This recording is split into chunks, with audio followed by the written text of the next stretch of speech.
Breaking updates now coming in. The founder of Byju's has been sentenced to 6 months in jail by a Singapore court for contempt. And the threat of jail time is the latest blow to the founder, who is now facing claims from foreign investors around the world, including in the United States, where lenders are fighting to claw back losses from $1.2 billion loan that was sourced. Byju Ravindran has been ordered to serve jail time after the court said that he had disobeyed multiple orders related to his assets dating back to April 2024. My colleague Pooja is joining us on the broadcast with the details. So Pooja, has he been asked to surrender himself to the officials? What are the details? All right, Hina is joining us with the details. Hina, Byju Ravindran is already facing similar accusations from many foreign investors around the world as well. Big setback coming in from Singapore, where he has been ordered to serve 6 months jail time.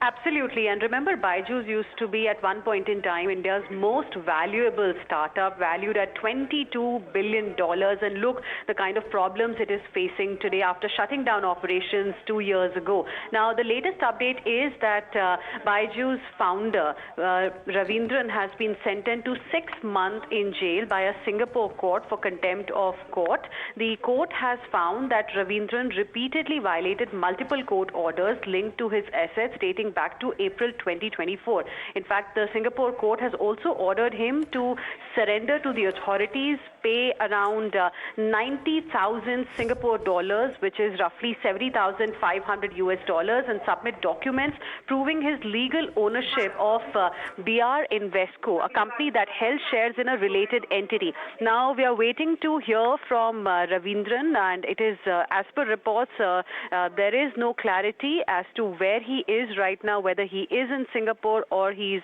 here in India. But this is clearly a story of fall from grace. This development, as you correctly mentioned, marks a major setback for a founder who was once seen as the face of India's booming startup ecosystem. Absolutely. Hina, thank you for joining us with those details. There's no information yet on whether he is in Singapore or not.